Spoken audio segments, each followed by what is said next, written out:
The bartender was in control of the Bluetooth. Right. So I just texted him the Dropbox link. Oh my God! Wow. The Mercedes-Benz Interview Lounge. I'll just bring him in. I know you're a big fan. Can you let him come in, please? Hello. Nate's out there hogging up my time with T-Rhett. I don't like that. What's up, dude? Welcome back. Oh, it's so good to see you. Oh, from afar. Here you How are you? Oh my God. Have a seat. Have a Am I seat. sitting here? You were Yeah. sitting there, Okay, and sweet. we're on. We're going. The interview began without you here. I'm so glad y'all have a mini bottle of Tahini. We do. Yes. Thank God. We always have Tahini sitting love around. Just in case. So Froggy's in Jacksonville. He's looking What's right up? at you. What's up, Thomas? How are you? Good, man. Good to see you. Likewise. How's your volume in your headphones? It's perfect. Okay. It would be better if I had a gold microphone, but Well, some of us need an ego blast. And this Oh that's my right. God. this is how I get mine. Welcome to New York City. Thanks, dude. You look great on the Tonight Show the other night. Thank you. It was so fun. Jimmy Fallon's just the nicest guy ever, right? He is the nicest, and I've hung out with him a couple times, just like at the Tonight Show. But I got to really get to know him last night. It was really cool. We talked golf. I'm gonna try to come up here. We're planning a golf trip together, which is really nice. So he's the best dude. He's just such a good energy and the whole. I mean, just watching the Roots. That's the most nerve-wracking part of playing Right. Fallon. Yeah, they are amazing. Because they're just kind of sitting there looking at you like, impress us. And you're sitting, me and the whole band guys are going, we are not as good as you guys. Well, just for here's the record. thing. I know those guys, and they are They're impressed. so good. So, About a Woman came out last night. Yeah. And everyone's talking about it. Everyone's buzzing about it. We're going to Heck play yeah. a couple of cuts Yes. in a couple of seconds. Amazing. Because you, and I was saying this before you came in, you just have this desire to run around and just share your music with whoever's going to listen to it. Yeah.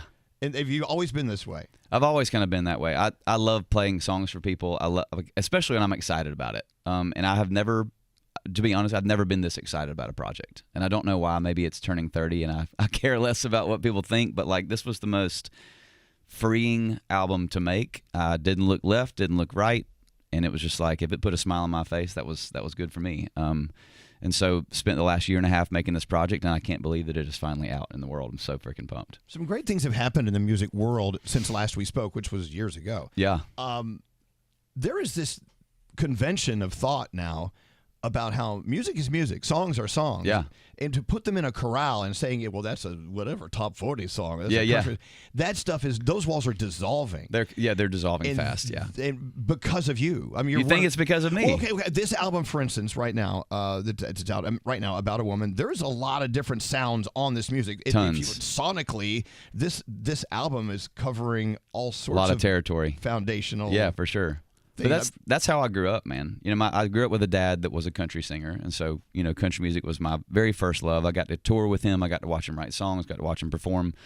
But dude, I mean, I remember vividly driving to school with my dad in like 4th and 5th grade, and every morning it was something different. One morning it would be DMX, I was listening to DMX in 4th grade. All right. One morning it was DMX. One morning it was Aretha Franklin. One morning it was bluegrass. One morning it was the Rolling Stones or the Beatles or whatever it was. And so my dad has always just been this walking jukebox. Like, honestly, no one knows more about 80s hair metal than my dad. There you go. Wow. Yeah. And so I think when I started making music, country was always the core, but I loved so many other things. And I always thought, man, what if I could take that from that and kind of use a little bit of this from this and kind of blend it into my own little thing. And so ever since my second album, I've always kind of taken pride in just kind of pushing sonically, melodically, but also still just staying authentic to my songwriting roots. And I must assume that a lot of traditionalists in the country world or who grew up with country music are saying, well, I don't know, this is Thomas Rhett. He really, that doesn't sound like something I grew up with. What is that? But I think that changes every decade. You know what I'm saying? Like, I'm sure that there were people that looked at, Reba and Shania and Dolly, and they were like, well, that's not real country. Right. You know what I mean? Okay. I mean, everybody pushes every decade, but it's like when the decade passes, you go, oh, that was real. You know what I'm saying? Right. Like, I remember when I put this song out called Make Me Wanna. It was my 3rd single off my first record. And it almost felt like a disco country song. It was like the Bee Gees had a baby with a country singer or whatever. And at the time, it was very weird for country radio. And it sat at 40 for like 40 weeks. And then all of a sudden, it just kind of started climbing, 38, 34, 28. And all of a sudden, it became a hit. And to me, that was like, okay, if I can do that, that just made a way for me. It opened up doors for me to be able to do things that I would have never been able to do had that song not worked. And so I always love pushing boundaries, man. It's fun to not live in a box. Amen. So, or in a corral, if you want to keep it on a the farm. corral. So yes. here's a great story about looking at it the other direction. Danielle, right here. Yeah. Grew up in the Bronx. Yep. Come right? on.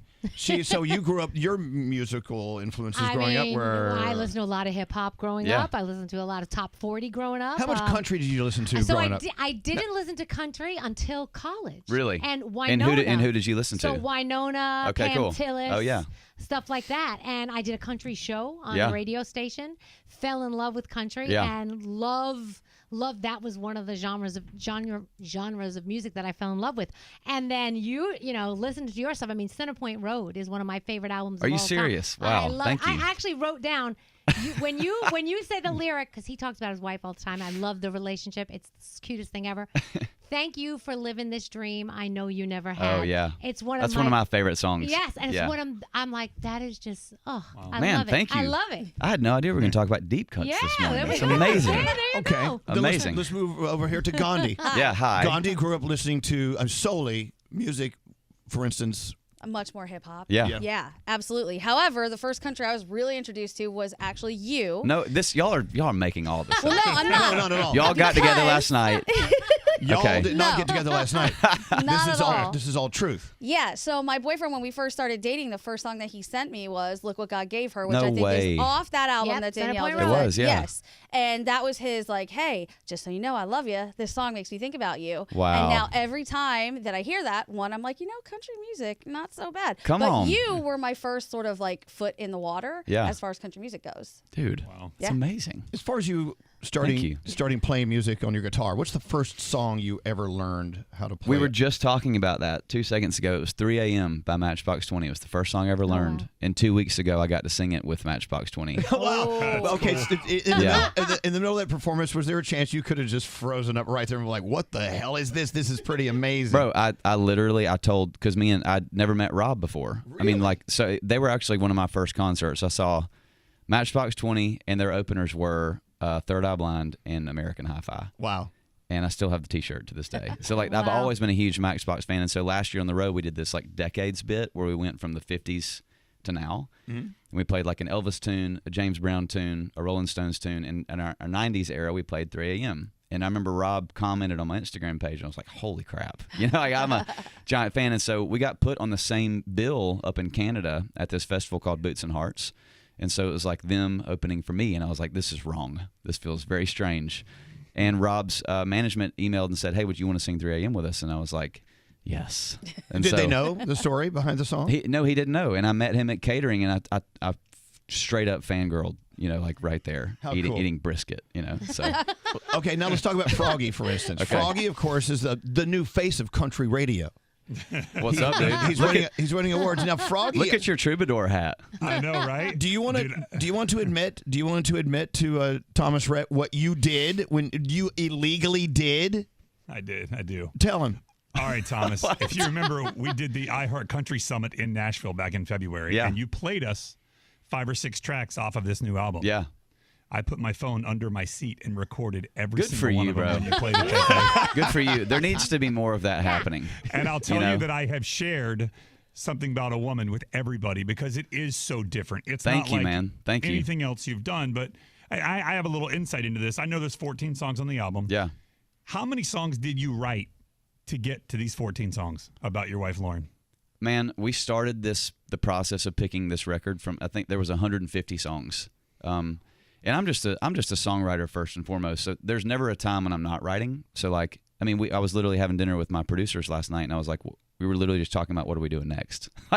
The album hasn't even come out yet, and we're already on to what's going to happen next. And so whittling down from 150 songs down to 14 is such a brutal, just a brutal thing to do because you're basically just getting rid of things that that you still love. But ultimately, man, it was a lot of tunes that we whittled down to 14, and I'm just pumped about it. So, how does that process work? And does Lauren have any say-so whatsoever in these 14 songs?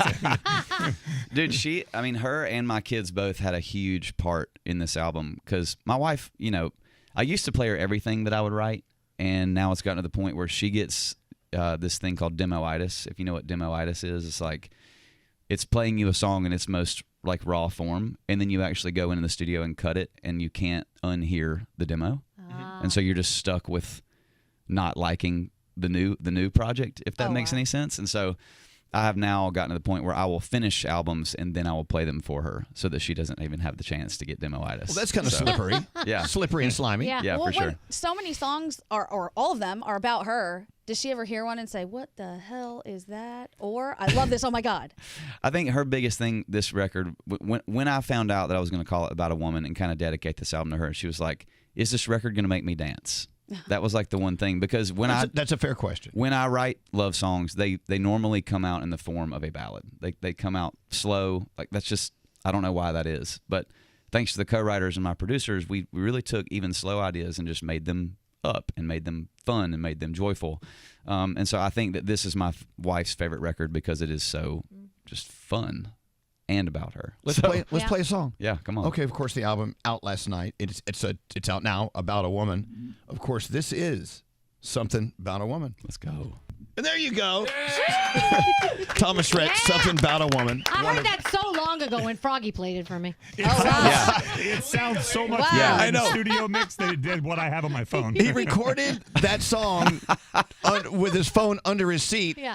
And, of course, he had some tacos the day before. Yeah. So you heard a little symphony from Froggy's butt. Oh, my gosh. Sorry about that. I love that you did that. It was Froggy's Froggy's remix. Oh, my gosh. Anyway, About a Woman is out. Thomas Rhett is here. We have more coming up after this. Thomas Rhett is here, and we're celebrating, of course, About a Woman. Let's talk about celebrating a new album. Yeah. That must be like Christmas morning. Here it is. Yeah. It's out.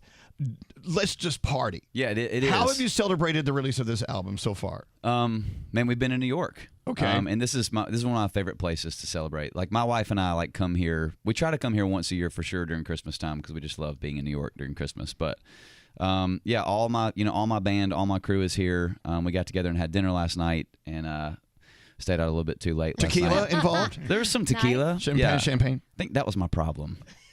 I mixed a few different things. Really? That's It's always like the champagne, problem. then an old fashioned, then some wine. It's like, Yeah. I think after you're 30, you can't do that anymore. Oh no! Well, I just turned 60 and I'm doing just fine. Well, I need whatever you're doing. Gravity is not as Oh, good. my I mean, my man boobs are dragging my kneecaps, and it will happen to you one day. Yeah. 100%. Can I ask about the 100%. competition you have with your wife on Instagram? Yeah. You both designed like the album cover. Yeah. And you're like, let's see whose album is going to sell faster, her album cover or your album cover. How's that going? So how's that going? What do y'all think? I think she's winning. She is I know. by a long shot. Yeah, it honestly started. I wanted to do something. I wanted to see what kind of loyalty people had for me, and I quickly realized that no one had any loyalty towards me. It was all towards my wife. But we're huge college football fans. I'm a diehard Georgia Bulldog fan. Goodbye, Taheen.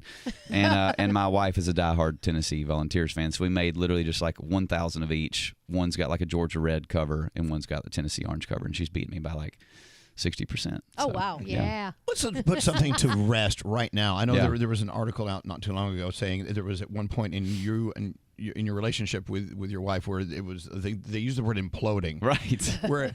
And I know for a fact through friends of mine that you did not truly agree with that writing of that article, which is why I love the fact that this is live. Sure. So what you say now, we cannot edit it down to what we feel like it should be. Yeah, no, I mean, I get it. I get that you have to put things on covers to make people want to read them. Like, I was actually joking with one of my friends last night, and he was like, "What did you want him to say?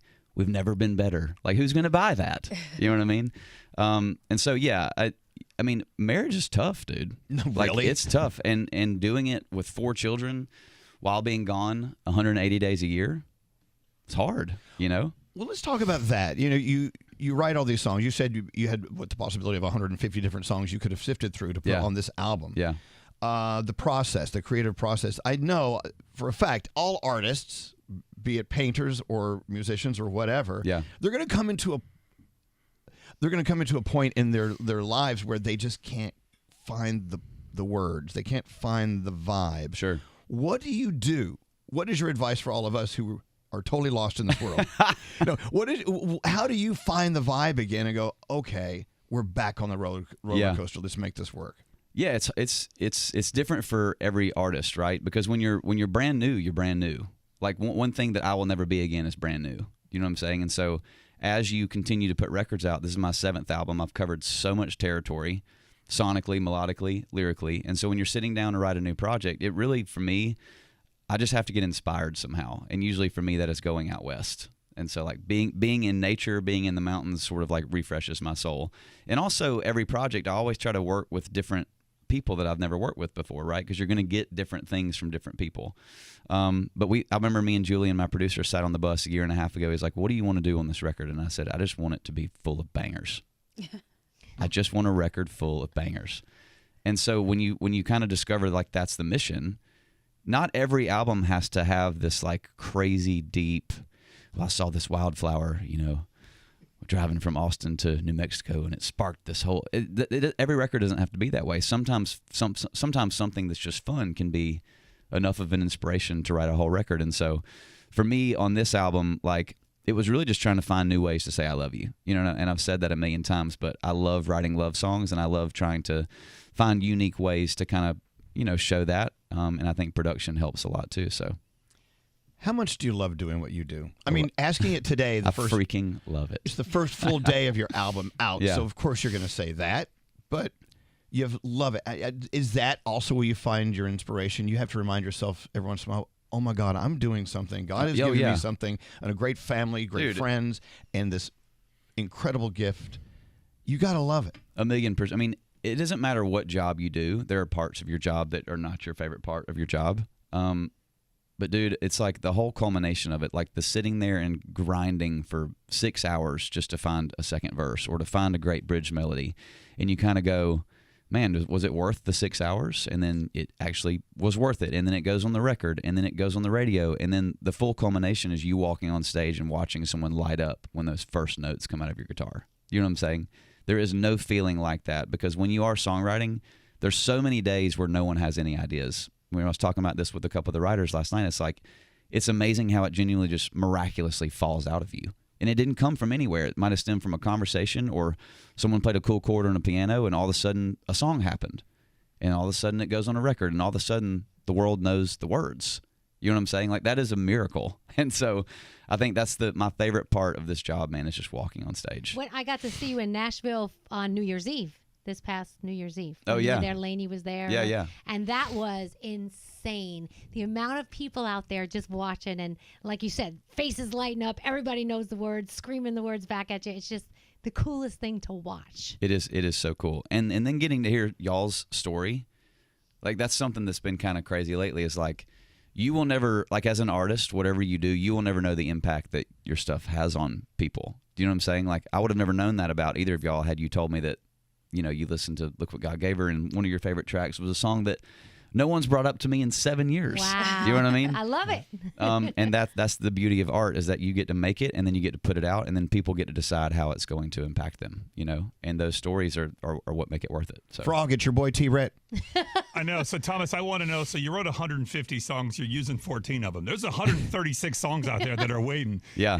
Are they bad? Is that why they didn't make it? They're like really bad songs? I don't know. And there's a bartender at the Ritz-Carlton that has the entirety of all those songs. Oh, wow. Oh, my God. But seriously, last night, tequila. Last night, I wanted to hear the record over the speakers, and the bartender was in control of the Bluetooth. Right. So I just texted him the Dropbox link. Oh my God. Wow. Oh, my God. Did you call your attorneys this morning to let them know? It might be the worst. My management's over here being like, it's the worst thing you've ever done in the whole 12 years of your. What could possibly go wrong? What could go wrong? What could go right? Is there any chance that any of those other songs make it on another album, or do you write specifically for this project and the next project will be totally different? Still figuring that out. Like, I think it was kind of a mission of mine this go around to because I really wanted there to be 24 songs on this album. But gosh, dude, there's just every Friday there's a million songs that come out, and so I really wanted this record to be digestible. I wanted you to be able to look at it and be like, I have time for that. To make sense, like I have time to sit down for 38 minutes and listen to this record. But I think it's gonna be fun over the next 2 years, man, to keep sort of just putting music out. Do that. I think Bob the bartender might be putting out some Yeah, music. seriously. Yeah, y'all go hit up the Ritz and you can get the record early. You need security to protect the world from you. Yeah. 100%. Seriously. So I know you travel a lot. You said 180 days a year. Did you just get back from Kenya not too long ago? I was looking at your Instagram. Maybe about a month ago. Okay. So when you travel to Kenya, do you have these same moments where, shockingly, out of nowhere, somebody approaches you and is like, oh my God, Thomas Rhett, I'm listening to your music in Kenya? Yes. And it is so wild. It is so wild. It actually happened a lot in the airports too. We had a layover in Dubai, and there was someone that came up to me while I was getting a coffee, and they were like, I love your music. And I was like, where do you live? And they're like, here. I was like, are you serious? Like, that's the wildest compliment in the world. Not so much in Kenya. We haven't made our to the airwaves in Nairobi yet, but maybe at some point. But This is it. This is the album. Yeah, but no, that was literally a trip of a lifetime. It was really, going on really safari. Amazing. Yeah, Safari. I've been on 5. Yeah, it's amazing. Everything can kill you over there. Oh yeah, absolutely. And it's good to know that you were so unimportant. Yes. As compared, it's like going to see the Grand Canyon. 100%. You see the Grand Canyon, and you're like, we are nothing compared 100%. to that big hole in the dude. earth. But to be able to go and open your mind to a whole other universe, bro, and that must help in songwriting as well. Did you ever find yourself in the tent while the wildebeest were trying to eat you, writing something down, going, I don't know what this is. This could be a song next year. The very first night that we were there, this did not lead to a song. I just think this is a crazy story. But the very first night we were there, we were staying in these. It's not camping, it's glamping. You know what I'm saying? And so me and my whole family are in this tent, and they encourage you that anytime you walk out of the tent to keep they call it a torch, which is a flashlight. And they're like, bring your torch with you wherever you go. And I walked out, it was like 10 p.m., and I'm literally from me to you of 2 hyenas. Yeah. Oh, whoa. And they will crunch your head off. Yeah, they will. And so I started flashing my light, and I was like, this is how I'm going to die. I'm gonna get killed by hyenas. Flashing a light. And I flashed a light, and they took off. They ran off. But gosh, man, when you're up close to something like that, I've never in my life been that close to a hyena or a lion or being that close even to an elephant. Like, it's just gnarly. You know what I mean? Best. It's different seeing it at a zoo than it is like when they're at their own element. You're in their territory, You're on their and you territory. will go back and you will do it again. That's right. I love that sitting at the mess tent at night. It is glamping, and you see the eyeballs out. Dude. We had hyenas laughing in front of us, Yep. and we had lions roaring behind us. And we stayed on the river, so the entire night it's just hippos going crazy. And there's crocs everywhere. Oh, no. Like 16-foot crocs. And we're not talking shoes. We're talking crocodile. not shoes. But how do they protect you from that? Like from the crocs getting you? Well, there's like the place, and then there's like a huge drop off, like almost like a concrete wall. Yeah. So they can't. Maybe they could. I chose to tell myself that it was impossible. Okay. And during the day, that's where the wildebeest will roll down, and some of them will not make it. Like but the Lion King. But it's just there's nothing like going nothing on like safari. it, And and people say, well, that's something I could never do. And it's not true. We have friends who are guides there, and they make it very affordable. For you everyone. can actually do it pretty cheap, actually. But I would encourage it for sure. It's an awesome trip. I love the fact that Thomas Rhett is here with us today, and it's a special day. The fact that you're here with us makes us feel sort of important. You guys are my favorite. You decided to come see us. This is like literally one of my favorite things to do when I'm in New York. Well, So thank y'all for having me. Seriously. Your spirit is just on the top of the flagpole. Well, it's waving up. The feeling is very mutual. I got to play another song from the album. Yeah, of man. course, Thomas Rhett's album came out last night about a woman. And I'm only giving you 2 cuts today because you got to pay for the rest. Yeah. Download it. Or just go to the Ritz. Oh, crap. You'll get bonus tracks if you go there. This is Thomas Rhett, and of course, Beautiful As You. All right.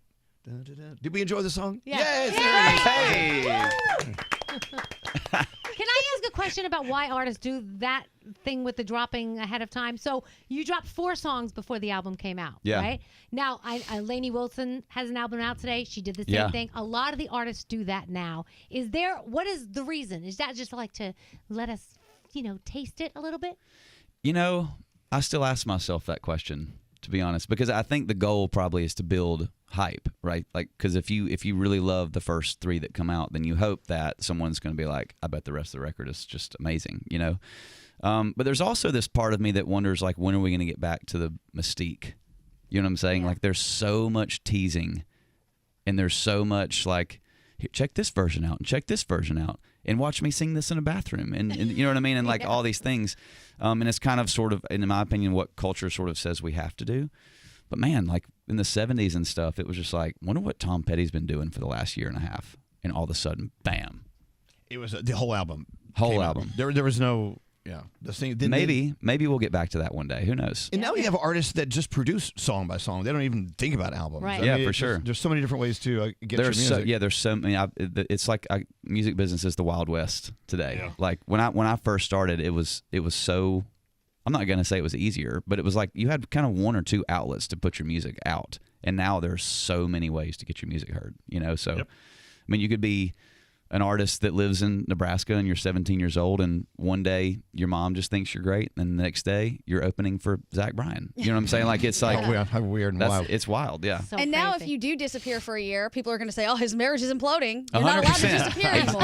Yeah, This for must sure. be the No implosion. break. This is the period. implosion Knew period. And look at this list. The iHeartRadio Music Festival in Las Vegas. Dua Lipa, Halsey, Big Sean, Camila Cabello, Doja Cat, Gwen Stefani, Hozier, Keith Urban, New Kids on the Block, Paramore, Shabuzi, The Black Crowes, Victoria Monet, Thomas Rhett. Unbelievable. What a lineup. He's got a funny and what a Friday of music on our show. In 30 minutes, we're going to talk to Chris Martin. Holy, I wonder are you serious? wonder what that tie-in's Is he all here? about. Thank you so much for coming in. Thank you, man. And sharing the music. What a pleasure. And it's the gift. It's the gift you gave us, and we do appreciate it. And we've made it very clear to you that every single person on this show loves what you do. Man, thank y'all and so much. Loves the fact that you do love what you do. Heck and yeah. That's what makes it so great. Well, y'all are a blast to talk to. Thank you for your time this morning. It's awesome. Aw. About a Woman out Heck right yeah. now. Thomas Rhett. It's Froggy's boy, T-Rhett. Come on. T-Rat. The Mercedes-Benz Interview Lounge.